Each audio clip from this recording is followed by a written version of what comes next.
You can probably hear now. Try that. What a mess. Brian, hopefully that works. Yes, no, maybe. All right. So that works. I guess we had a power outage. Oh, it was because I restarted my Mac. That's why. I restarted the Mac and then my audio interface went. So what ended up happening, as I was saying, when I was moving my mouth and you guys couldn't understand me or hear me or all of the above, Restream, who Jonathan and I typically use for streaming, so we're able to broadcast to a bunch of different platforms. We can broadcast his channel, my channel, Facebook, all these different platforms at the same time.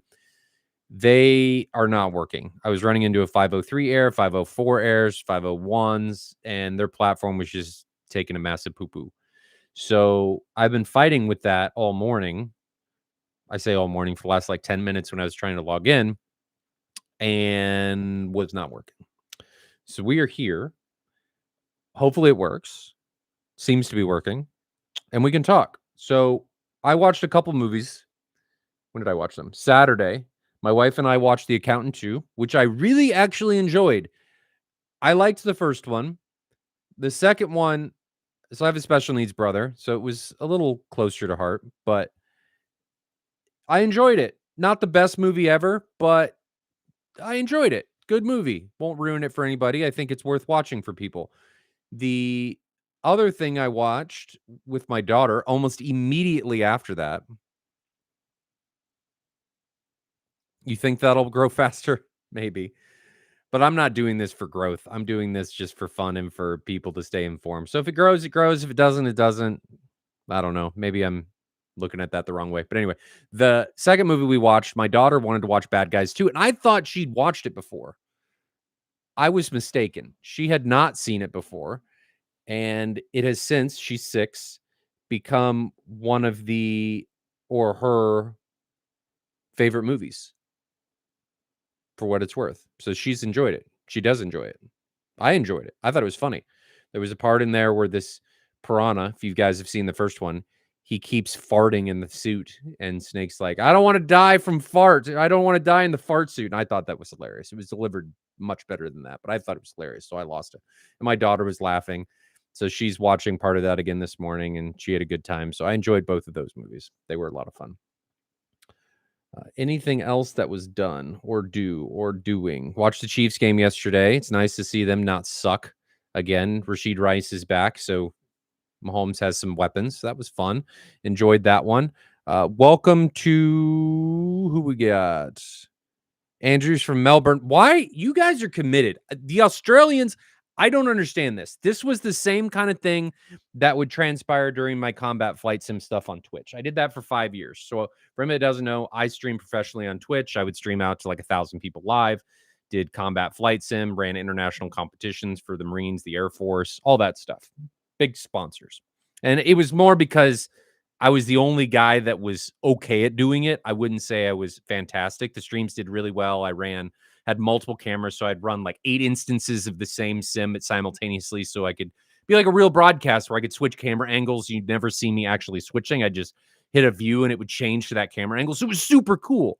But so we did that. The Australians were just as crazy during that as they are here. They were actually more crazy. They would wake up God knows what hours. And maybe it's because they're just in the back corners of the annals of the world and nobody cares about the unfortunate Aussies. They're on their own little island, isolated from everything, way far away from everything, and they just get the short end of the stick. So Andrew's here from Melbourne at 12 in the morning. I am not that dedicated. Andrew, big shout out to you. I could never do that. But you Australians, the New Zealanders, the Filipina, all those guys, man, dedication. Huge dedication. It's great. I love it. And then Superflies from South Africa. That's not as bad. So one of the guys that I did combat flight sim was from South Africa. We were actually going to vacation to South Africa at one point, and then some things went to the pooper for a little bit. So we may go decide to try and plan that again. We never went. He said it was probably a bad time, but we were thinking about vacationing there, so that would have been cool. And then Nicholas from Sweden. Shout outs to all of you. Up at 5 for work. What are you doing? I just got done listening to your stream with the Von England man. He is. I have a complicated last name. His name doesn't even make sense. He has multiple capital letters. Why? Why do that? But he does. Him and I are trying to organize the VIP tours for M-Wave. So the M-Wave website, I made progress. It looks a lot better. Things function a lot better. If anybody wants to check it out, it's midwestavexperience.net. I need to buy back the domain for .com, but it is .net right now. The cart works. So if you want to buy tickets, it all works. Eric from ABS Forum, we're going to reach out to our vendors starting today and get that going. Jonathan and I were working on who's going to do VIP tours. As of right now, it is Jonathan, myself, Sheldon, Brian Kramer, and maybe one or two more that are unconfirmed. They think they're going to do it, but they haven't confirmed. So we're going to have 5 or 6. So I'm excited about that. I haven't announced it yet or put up tickets yet because we don't know the times. Because it's a big commitment for these guys. Running 3 tours a day, potentially 4 tours a day, and then doing whatever afterwards, 2 days in a row. So you're running 6 to 8 tours with people you don't know. It's one thing doing it with people you do know. It's another thing entirely doing it with people you don't know. So big commitment for them.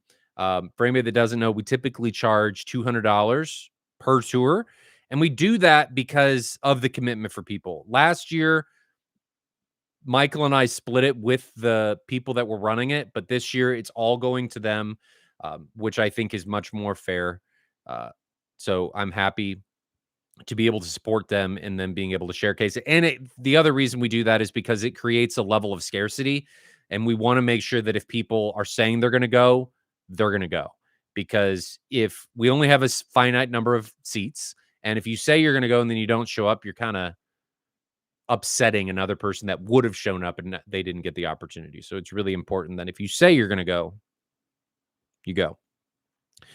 Do you know how I may go about getting as I want to use what?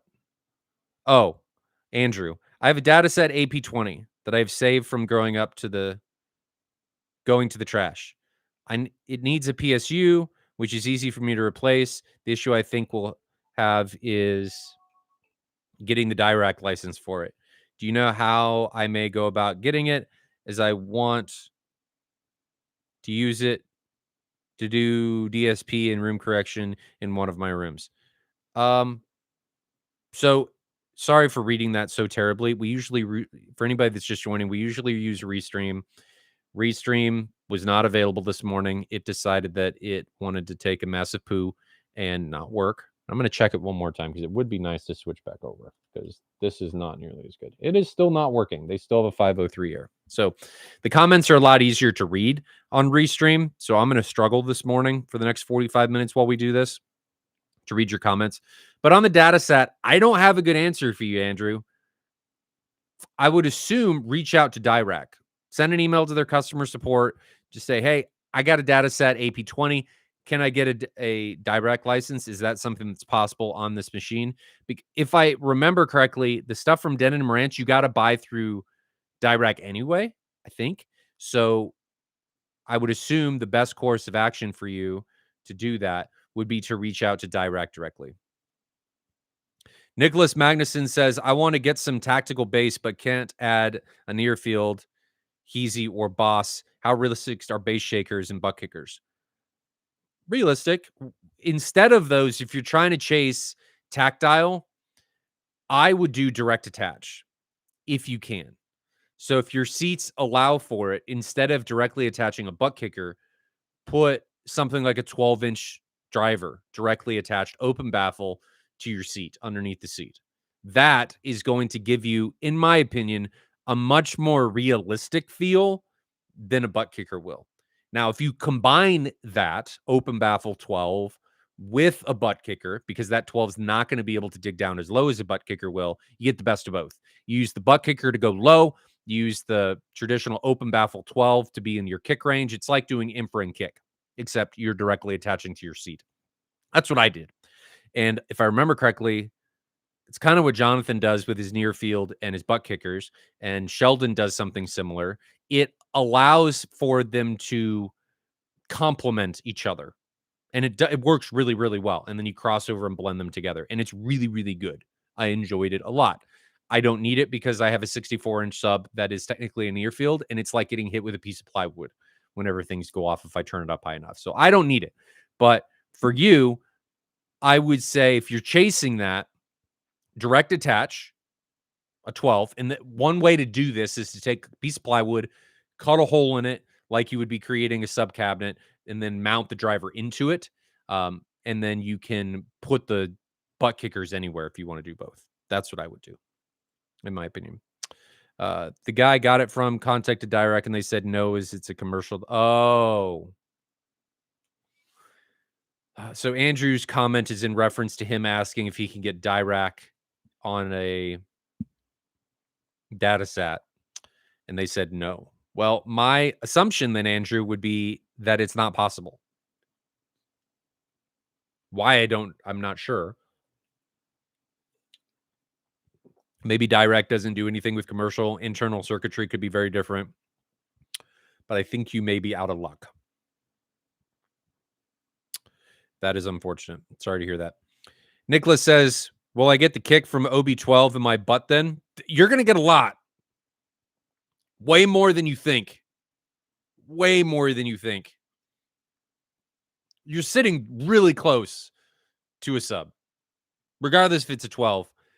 I use, and Jonathan's used, you could get them here locally from Best Buy, big box electronics store, and they'd go on sale for like $30.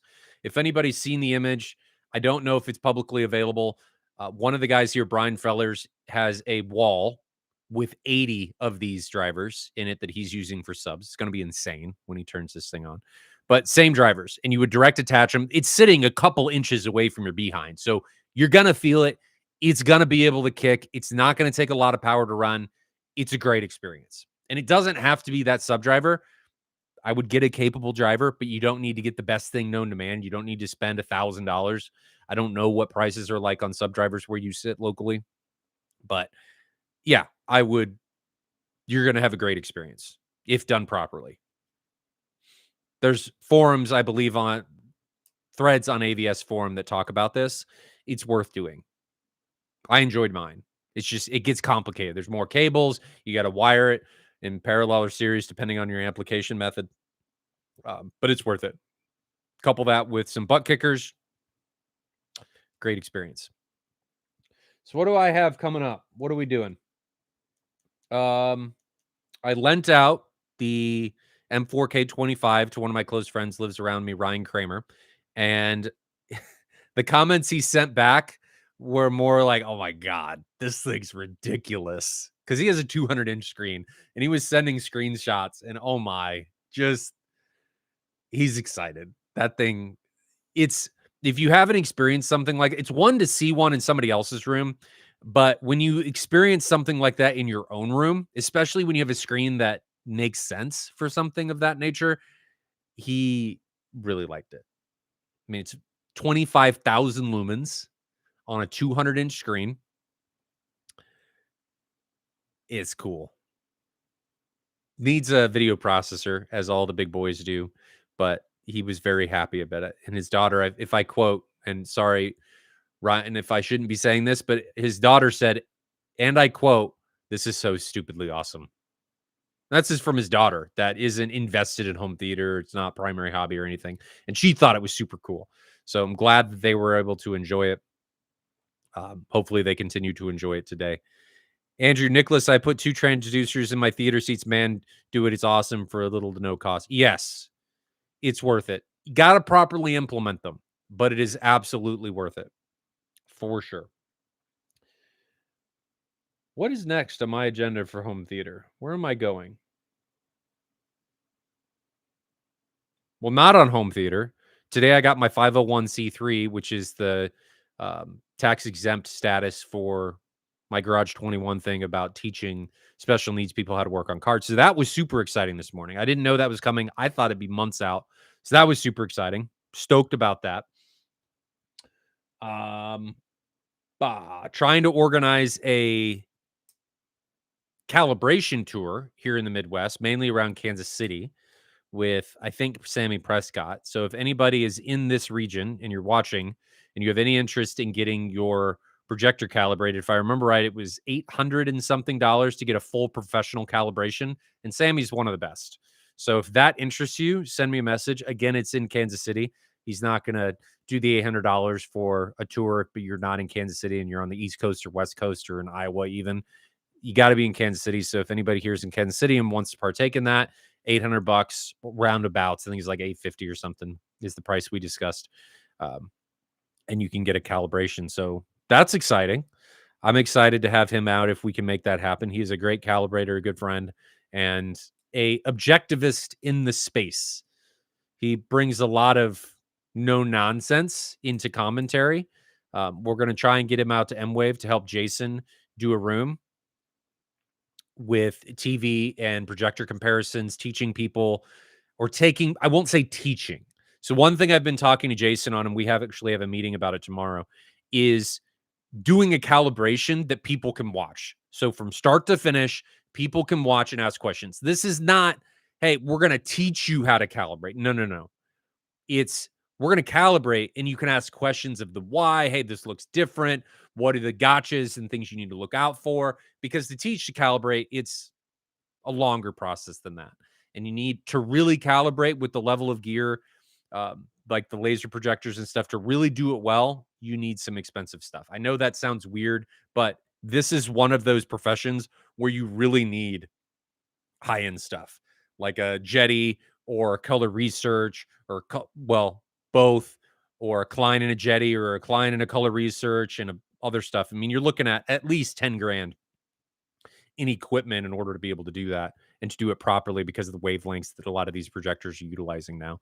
So, but it is going to be a great showcase of why calibration can be important. And it's a great opportunity to ask questions of people that have done this professionally for a long time. So I think that's fantastic. In that room, you're going to be able to still need to talk to Jason, see all the TVs, best settings out of the box. You're going to be able to see a calibrated display versus an uncalibrated display of the same. I want to, something I talked to Jason about, I want to do a blind comparison between a mastering monitor and a non-mastering monitor and do it blind so you can't tell what they are and see what people think. That was something else I was thinking about that I think would be beneficial for people to be able to see. And maybe it'll not be great for the mastering monitor. I don't know. I don't know how that's going to turn out, but I think it would be great because there is a company that makes a 55-inch mastering monitor to be able to put it right next to a normal TV, probably calibrated. It would have to be, otherwise you're going to tell the difference. Or we could do it uncalibrated. And I think that would just be beneficial for people to be able to utilize. So you've got the TV comparison, projector comparisons. They're not shootouts. It's more to showcase what do you want? What do you want to see? And I'm trying to get Jason to lead that and do some other teaching seminars and stuff around with that we've historically done and doing more of at M-Wave. So I'm excited about that. M-Wave is moving back towards what can we do to educate people instead of, oh, this is a cool space. Look at this atmosphere, which was awesome. Don't get me wrong. But I think this group, this crowd, the enthusiasts really want to get the knowledge. And it's more important to have the experiences. Something I talked to Bob Dieterle about.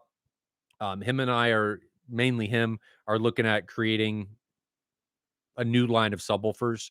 So he was thinking about making a bunch of subs for a room where we could do showcase the difference. And I need to reach out to Chernoff about this. They haven't blessed this in any way. This is just something we've been thinking about, but showcase the difference between optimizer and waveforming using the same setups, different setups with optimizer. Oh, let's move a sub here, and let's put one here and over here, and maybe different setups of waveforming.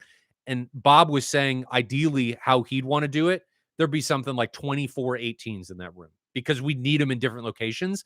And instead of having to move subs, we could just change the configuration. And it wouldn't be about showing an Atmos experience. You may have a 2-channel and then here's the subs that go with it. So experiences like that are the direction that I want to continue to take M-Wave.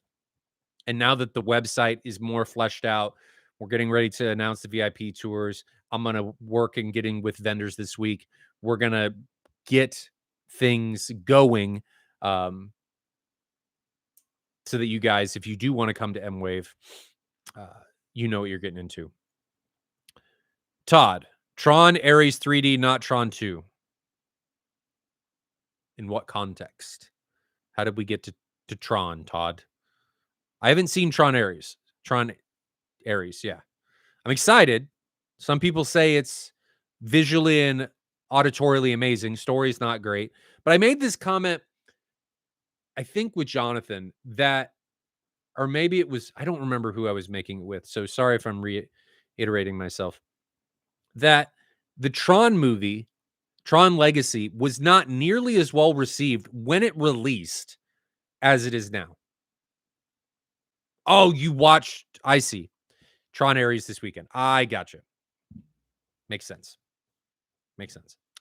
It was not nearly as well received, Tron Legacy, when it came out as it is now. Now, enthusiasts love the movie. I wouldn't say the general public loves the movie as much as the enthusiasts do in the home theater space, but it's much better received than it was. Tron Legacy is awesome. I love it. And I feel like there's been a lot of, I love it, I hate it, I love it, I hate it on Tron Ares. I kind of wonder if we're in the same spot. I'm glad that 9 Inch Nails did the music for it.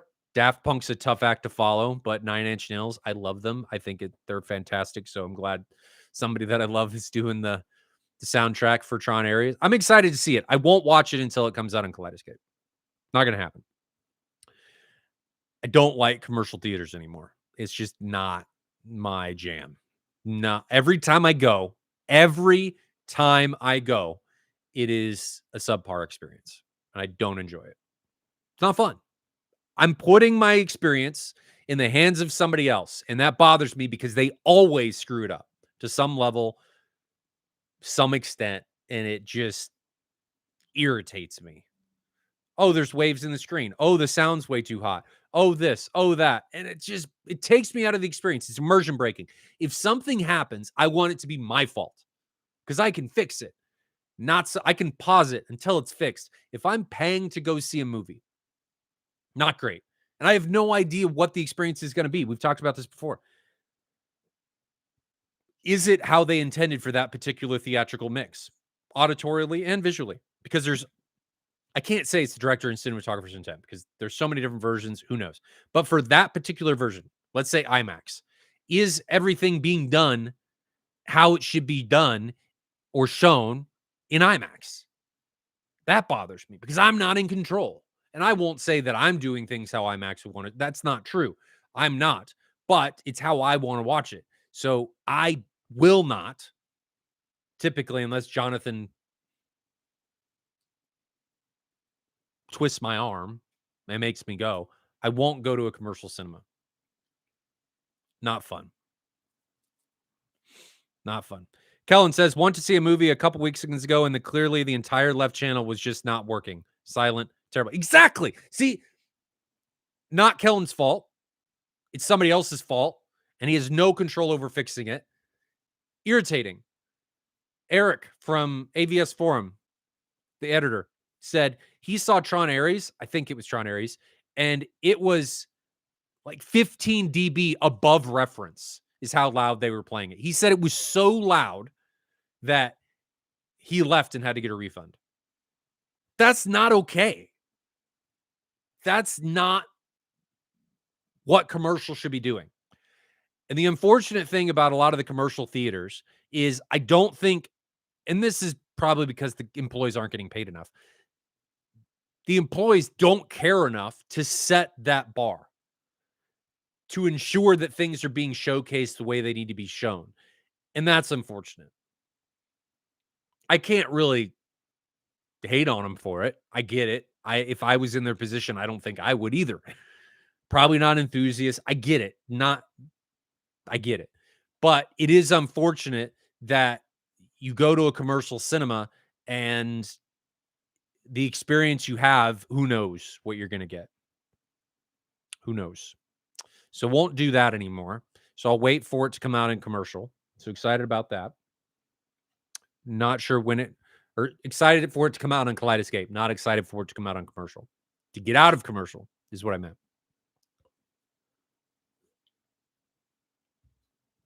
What else? I'm supposed to watch Sicario with Jonathan. I've seen it before. Jonathan watched it, I think, on Saturday. Hopefully he enjoyed it. I need to watch it sometime this week. I don't remember that movie, but I remember enjoying that movie. And I remember the score doing very well for that movie. So I'm excited about that. Tibble, there are no infra in commercial cinema. Yeah, right. But that's not commercials' fault. That is a physical limitation that you get from rooms being that big. The amount of power that would be needed in order to get infra to work in a space like that is ridiculous. So I can't fault commercial for that application. There's a lot of compromises that have to be made because of the spaces that they're in. They're not near field mixes. I get it. I don't fault them for that. That is not an issue for me. It's not fun because I think infra is great. There's a lot less infra content out there than people think. And I know that because I can measure it. And one of my friends, Matt Trinkline from Storm, is doing some stuff to actually measure at the mixing level, not in the room level. So he's even more in depth at going and looking at it. And I think he's starting a YouTube channel. So I'm excited to see what he's bringing to the table with that. But there's some compromises with commercial, and I can't fault them for that. Those are limitations, physical limitations, like scientifically physical limitations, not like physical limitations of a commercial cinema. Nothing to do around that. Torsten says the problem is that the cinemas save money by not having any technical. Yeah, not having any technical personnel on site. If anything goes wrong during a screening, they have to call helpline. That's unfortunate. But to their defense, I think they're skimping by now with audience levels and stuff. So I can't fault them for that either. They're in a tough predicament. It's a hard place to be for the commercial cinema owners right now. You don't have the audience sizes. The studios want their cut. And Jonathan and I looked into this when he was talking about creating his own studio, like own theatrical experience, which would be cool. But they want their cut. And I think it's at least $300 a showing, regardless of audience size. So there's a ton of money that goes on in there. And if you're at like an AMC 20 and it's 28 movie theaters, they're all running simultaneously every 2 hours, and it's $300 every single time. That adds up a lot over a period of time. And if those theaters aren't full, you got 2 or 3 people and you're making $10, $15 for a matinee, but the movie's still costing you $300, not including electrical costs. That's just to play the movie, the licensing. Not a great place to be if you're a commercial cinema operator or owner. Not great. So I understand their position, Torsten, for not having anybody there. With Nolan, Andrew says, with Nolan movies to get your up mix when watching in your theaters, such as the Batman movies. I'm not sure what you mean, Andrew. Can you clarify on that? I may just be really dumb. The biggest problem is that they reproduce the infra. It would be contaminated. Yes, that is also very true. So not only is it a physics problem, the walls are not going to stop the wavelengths for infrasonic, and they're going to contaminate theaters that are next to it. Excellent point. E4 Superfly, we have a generation that are fine with watching movies on their phone. Yeah, Jonathan. Because I am convinced Jonathan only uses his theater for demos. And all the movies, I'm convinced he watches like this. I'm convinced. It's only YouTube that is used on the projectors. It's not any theaters. Jonathan, I'm throwing you under the bus. Yeah, you're right. They watch it on their phones. My wife is borderline, though she did want to watch the game, the football game, the Chiefs game yesterday, and she wanted to watch the movie, bless her heart. She didn't say it was because of the screen or the experience. She said it was because it was more cozy.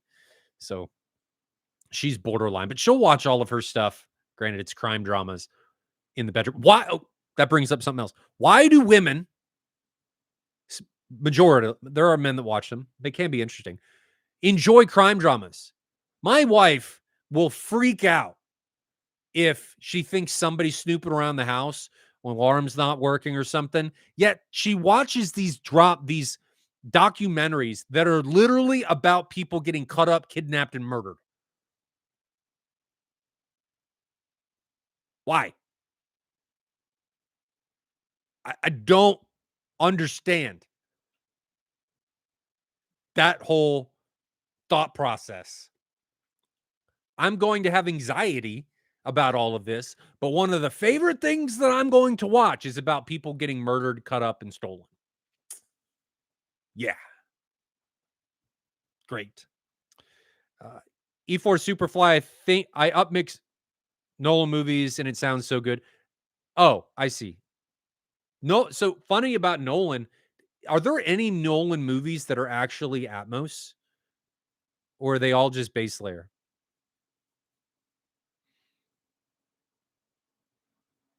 I feel like he doesn't do Atmos, if I remember correctly. They're still fantastic. Still fantastic. So this is not me faulting him. This is me saying, in a lot of cases, less is more. You can do way more than people think with not a lot. And that brings up a point of do not go jamming speakers into places that are not ideal just because you think having more is better. That is not true.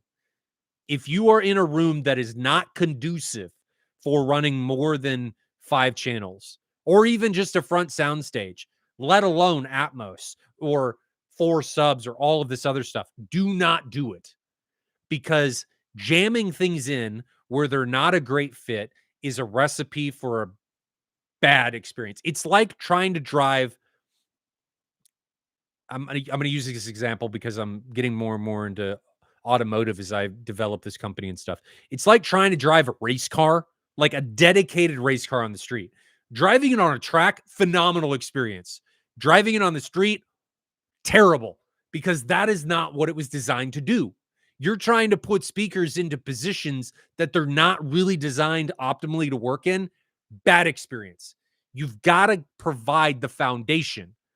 The race car needs the racetrack. The speakers need the room in order for them to properly work. And if you don't give that to them, in a lot of cases, you're actually going to create more problems than you're going to solve. You're going to create a worse experience than making anything better. I'll get off that soapbox. So Andrew confirms no Atmos for Nolan. He does phenomenal stuff. His movies don't even need it. The audio is, yeah. Tenet. I think this is a credit to the Black Swans. I have zero problem understanding anything with who is at my house.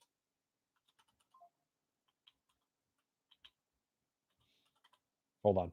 Checking my cameras. Oh man, what is that? Oh, that was an old, what went off? Nobody's at my house. Okay. Anyway.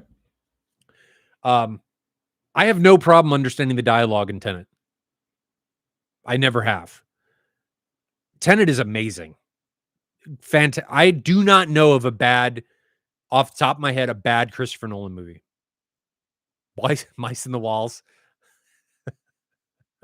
The joke there with Andrew is I thought a few days ago that I had mice in my walls, and it turned out that it was my camera and I was hearing birds.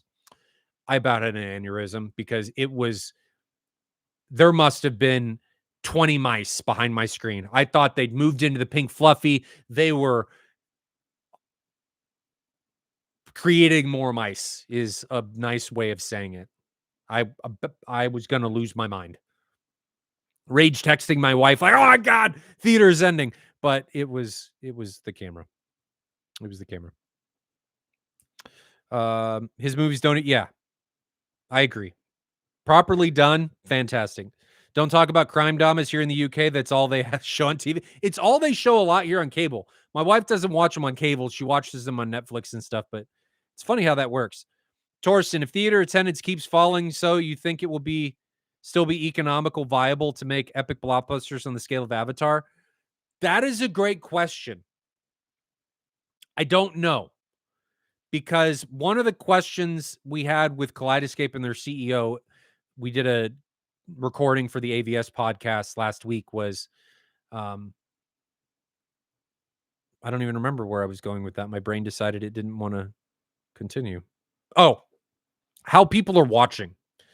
And a lot of people are watching. My original question to them was, are studios, masterings, and sound engineers creating mixes that are conducive for the lowest common denominator? Like, I've heard from audio engineers for music that they're going to design for Apple earbuds.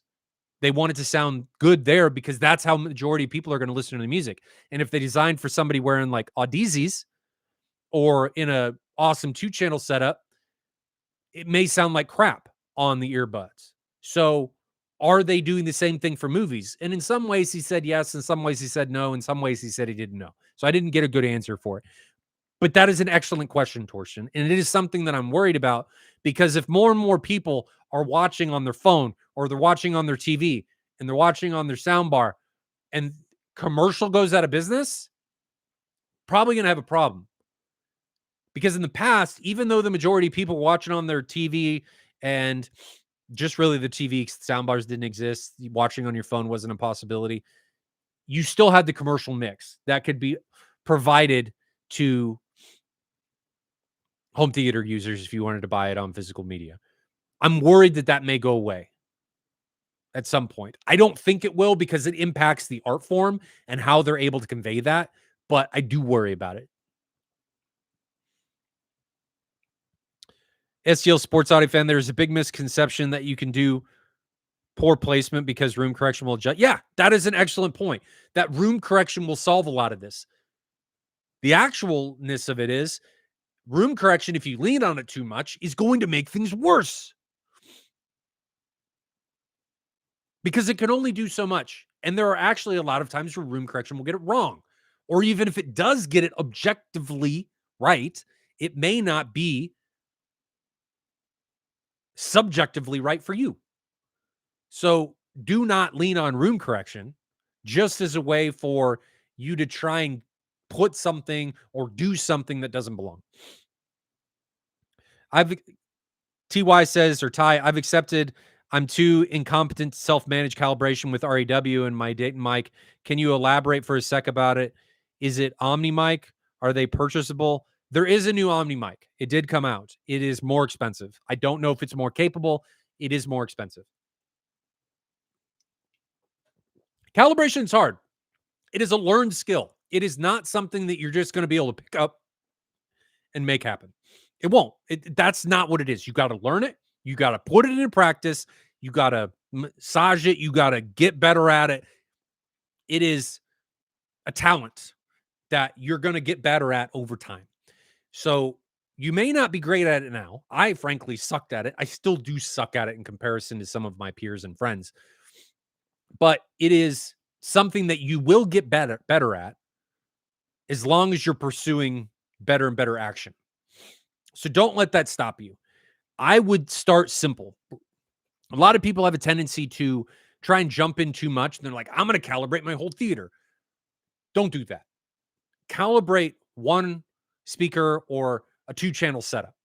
I would start with a 2-channel setup in your subs. And the reason being is it's a lot easier to hear differences in 2-channel than it is in a home theater setup in a movie. Find your favorite piece of music and start calibrating, and then listen to it, and then calibrate, and then listen to it. And you will be able to finally tell what you're doing. People calibrate and then they go watch a movie and like, I have no idea. I can tell the bass is a little bloated or different. I can't tell anything on speakers. And that's because there's so much going on that while the differences exist, you can't hear them because your brain is overwhelmed. It can't possibly focus on everything that's going on around it. So the differences are measurably there. And if you really focused and knew what to listen to as a professional caliber, you could hear it.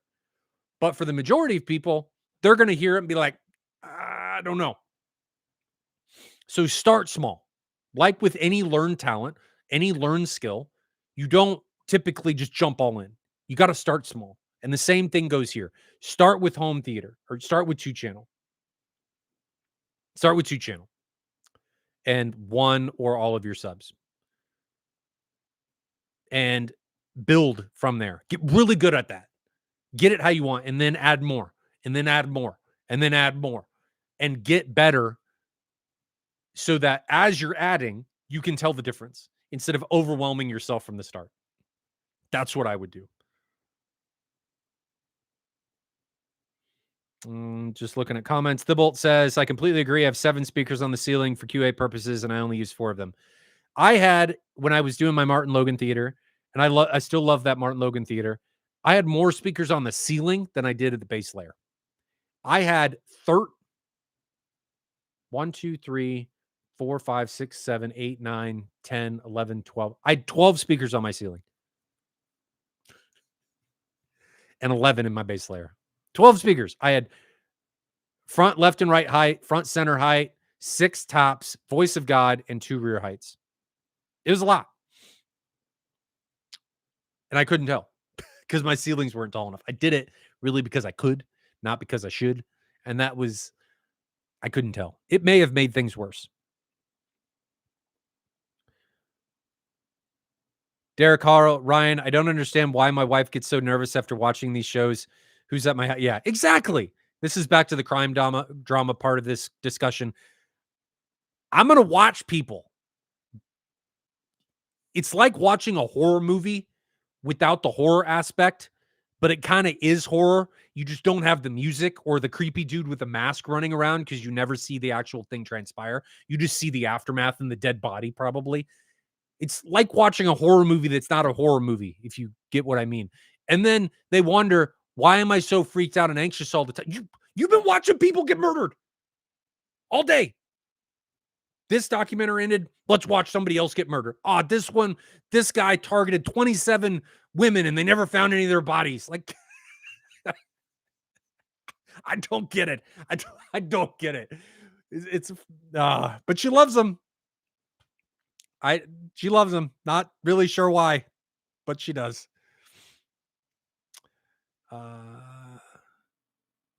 Andrew says, so Ryan, would you upmix Nolan movies to make use of all your speakers or not? You can. There's nothing wrong. I don't. Well, do I? I actually do. Trying to think about how the Tronov and the Storm are set up. They are set to upmix. So, yes, I don't think you need to, but you could. Just know that the upmixer may not get things right sometimes. It may be a little weird. So you may not be watching how you want it should be watched, quote unquote. So take that for what it is. I don't touch any of my settings. I leave them alone. The only thing I do is my 2-channel uses more bass. I bring the bass up for my 2-channel stuff. And that's it. That's all I do.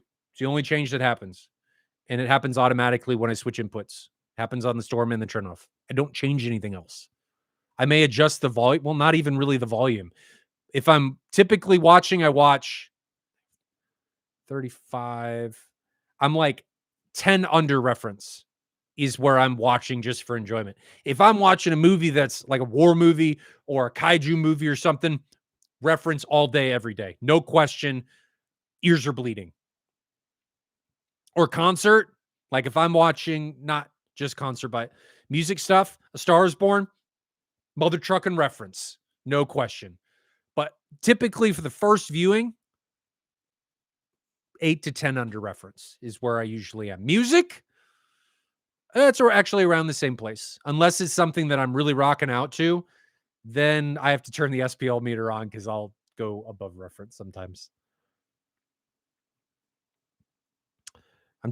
God, these comments are harder to read. Not because of you guys, but just the interface. Ty says they should do a simple binary audio codec, simple audio mobile. They should. They should. And they may do that. I don't know. They may already do that. I think. maybe. I mean, it's more of the mixers, the down mixers. So if you don't have those speakers, what is the decoder going to do? I think it's just going to down mix things. So I don't know that you need it. It's just going to down mix those objects that are in certain places and put them where they need to go. So I don't know that that's necessarily a problem. My worry is on the token of our directors and publishing houses going to continue to push out these big mixes. Are they going to stop doing that for budgetary constraints? I hope not, because it directly impacts the art and them being able to convey certain things. But I don't know. It does worry me. Drew Arredondo, I'm not sure waking up to Ryan is the best way to start my day. It always is. Can be expensive, but it's always the best way. Ty, I have an open concept game room with a stairwell stuck out, dual 15 PSA subs in opposing corners. Sounds great, calibrated by ear, but I know I'm leaving some on the table in terms of perfect phase aligned given room challenge. Most people don't know how to calibrate phase. So if you can learn how to calibrate phase, you're in the 99%, 99.9%. And there's YouTube videos for doing this, and there are tools in REW to allow you to do this. I would encourage you to do it and look at it, because time is the primary thing that you need to do to calibrate. It will make the most difference over anything else. People get stuck on, and I did too, on the frequency domain. But the time domain, frequency domain is important, but the time domain, in my opinion, I'm not speaking for the industry, my opinion, is one of the, if not the most important concepts in calibration. Absolutely. Daniel P. On the topic of centers and dialogue, I've noticed most content sounds shouty and boxy, almost grainy. I have Arendelle 1723 FED fed 700 watts, so tons of overhead. Am I safe to assume it's the audio mix? I would say no. My next question for you, Daniel, is how loud do you listen? Because you may be running into distortion either from the speaker or from the room. Because that speaker, I can almost guarantee you, is not capable of handling 700 watts, especially the tweeter. Because if I remember correctly, Arendelle uses a soft dome tweeter, and it is going to overheat and it is going to have breakup, which probably is what you're hearing. Or it's the room, or both. Oprah Winfrey. Hey, Ryan, can you put up the list of equipment for sale on your page? I didn't finish the list. Oops. But what is for sale? What do I have?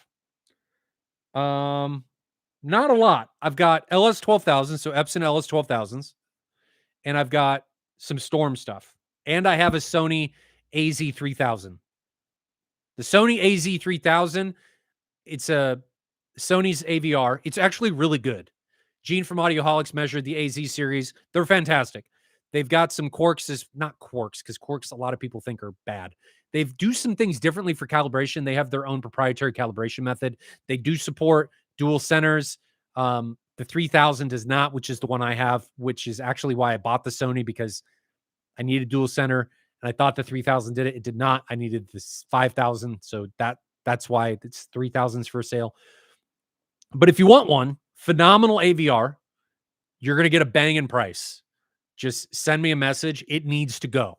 So send me a message, ryan@ascendav.net or info@ascendav.net. That's available along with the Epson LS 12,000s. And then I have a few Storms. I have two Storm ISP 16s. I have a Fusion 20, and I have an ISP 32. If you need any of those, they're B stock from Cedia. They're not new in box, but they might as well be because they were just using Cedia. Send me a message. They do include some other stuff like on-site delivery and other things, because they're Storms. My experience with Storm, I bought my ISP 24 before I was a dealer, and I would do it again. No question. If I had to start over and I was not a dealer, I would buy a Storm again. That's how happy I have been with that product. Not only from its performance, but because I know and I have utilized not having to buy anything else. Oh, I need more channels. Let me just buy an XLR card. Oh, you've upgraded the main board. Let me upgrade that. Oh, you've upgraded the DAC. Let me upgrade that. Oh, HDMI 2.1 came out. Let me just upgrade that too. I'm not stuck in a position where I'm having to buy a new product every time. And the amount of granular control this thing gives me, I'm not going to turn this into a sales pitch for Storm, but that should give you an idea that I want to turn it into a sales pitch for Storm on how much I love those products. And I would, without question, buy another Storm. And I bought it before I was a dealer at or close to MSRP. And I'd do it again. Let me put it this way. My experience with Storm is a big reason, a big part of why I became a dealer. Because it showed me what was possible. And this goes back to, I think it was Ty that was talking about calibration. The amount of control and other things that you can do in calibration when you start to get to things with Storm or Trenov with PEQ and all of these different filters that you're having to do to manipulate phase and stuff, it opens a lot of doors. So if things like that interest you, regardless if it's through me, it is a worthwhile thing to at least investigate. I'm going to get off my, I don't want to turn this into a sales pitch. This is not a paid ad by Storm. Let's see. Sorry for being on that soapbox. So Oprah, thank you for the reminder. I need to do that today. What I'm going to do for that is how I'm going to manage this. When I used to stream on Twitch, you would have bots, right? If anybody's watched stuff on Twitch, you should know that you have bots. And these bots allow for automated messages and for people to interact with them in chat. I need a bot. And I used to use bots, so I'm not unfamiliar with them. I mean, I stream professionally. I did it for a living. This is the live streaming stuff is not, I'm not unaccustomed to it. I would talk for my flight sim stuff for 8 hours a day. It was what I did. It was my job. So I need a bot. And in that bot, you can type in commands into chat and the bot, you can interact with it and it'll respond. So if you said !sales, it would respond with a link. And this is what I need to do. And I'll probably do it today or tomorrow. It would respond with a link, and that link would lead you to like an Excel spreadsheet or a Google sheet that you could look at. And this is what's available. That's what I need to do.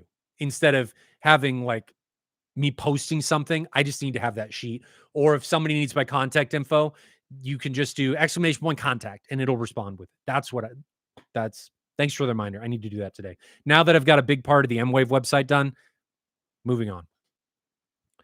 Thibault says, I've been calibrating for nearly 20 years and I'm still learning and challenging myself. Thibault, that is a great place to be. If you ever feel like you reached the end, it's time to be done because the excitement is gone. You're not trying to further your craft. I think you should always be in a position of recognizing I've got so much more to learn.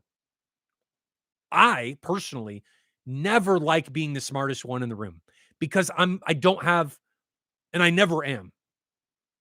And I love that because it allows me to always learn and recognize my mistakes and always further things in everything that I'm doing, not just home theater. Learn from others. Don't reinvent the wheel. Something I learned a long time ago. While I enjoy doing things on my own and I enjoy banging my head against the wall, and I really do. I enjoy trying to figure things out as part of the process, but I do also enjoy learning and putting that into practice and watching it all come together without making any mistakes and just saying, man, that was easy. But it was only easy because I could take what's the hardships and banging against the head that somebody else did, learn from it, and put it in practice for myself. So, Thibault, I'm glad to hear that you are always learning. That is fantastic. Superfly, I adjust my center channel every second movie in my base 1 and 5. What is wrong? I can't do that. My wife wouldn't watch things with me anymore. It would bother me. Willie Elrez, I would say even Audio Odyssey doesn't know how to calibrate phase. It does better than you think, but it can get a lot wrong. Taurus and I have had some trouble with all of my deep bass disappearing with. Yes, that is a shortcoming with Direct Art. They are looking at that. That's a big reason why we used Zone 2 when we were doing Infrasonics and stuff. So I would curtain it and then do the low end manually is what I would do, Torsten. Stop Dirac from calibrating it, curtain it, tell it, leave everything below this frequency alone, and then do it manually. It takes a lot of power to do anyway, and I don't think Dirac has, how can I put this, the processing power yet or the filters to be able to do it, and that's why we're running into problems. That's a guess. I do not know. I'd have to ask Matt, but I know there are some limitations with it. So I would curtain it and then calibrate below that manually. And I'm not going to do any more questions after what's on here already because I've got to meet Bob. He's got to pick up some wood here in just a minute. Daniel says, I usually listen to 10 dB below reference. It seems to be there even at lower volumes. So content is better than others. I think you're running into distortion somewhere. If it's happening at lower volume where you're not stressing the speakers, it's probably the room. Or you may not like the speaker. Or you may not like the position you are from the center channel. Are you direct on axis with that? You may find that you need to be or have a better experience 5, 10, or even 15 degrees off axis. Food for thought.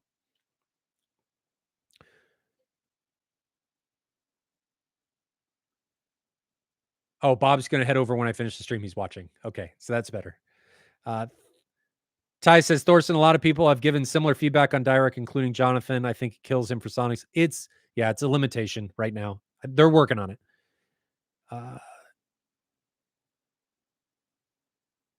Just reading these. Daniel P. Back to the distortion. It can persist at lower volumes too. Music seems to sound fine, though, through the same speaker. I don't use the multi-channel stereo usually, but it did it to test. So you do 2-channel for music? Ryan B., you can only bang your head against the wall for so long. I just want to enjoy art for a bit and not there. Yeah. I agree. But I can bang my head for a long time. Long time. It's an unfortunate attribute of myself. Thibble seems more like an implementation issue. The infra needs to be managed manually. Just post Dirac. I've already discussed that. Yeah, it does. You're right. As I said earlier, you need to curtain it, then manage it manually. So, well, that brings us to the end. I really hope that the next restream is back so that comments are easier to stream. I can go to Facebook and another YouTube stream at the same time. When do we want to do the next one? Let me look at my calendar. I think Wednesday. Does Wednesday work? Wednesday does not work. So the next stream is going to be Thursday.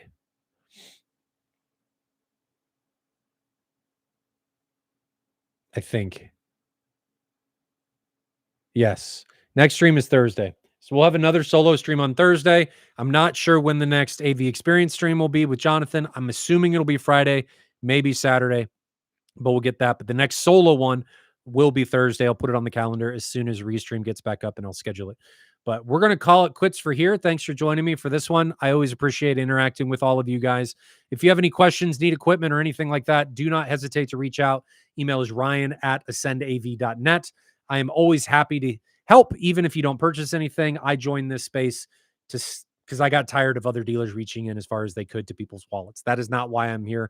I am here to make sure that everybody has as good of experience as possible in the AV and home theater space. So if you need anything, do not hesitate to reach out. I've already had a couple people reach out about the storms during this stream. I'll get them taken care of, and hopefully I will get the bot up to date so that you guys can interact with it in chat. If you guys want to buy tickets or have any interest in M-Wave, do check out MidwestAVExperience.net.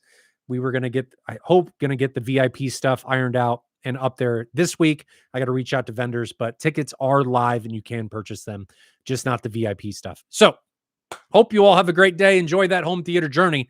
And I will see you at least on Thursday, if not for the stream with Jonathan this weekend. Have a good one. Stay safe. See you guys later.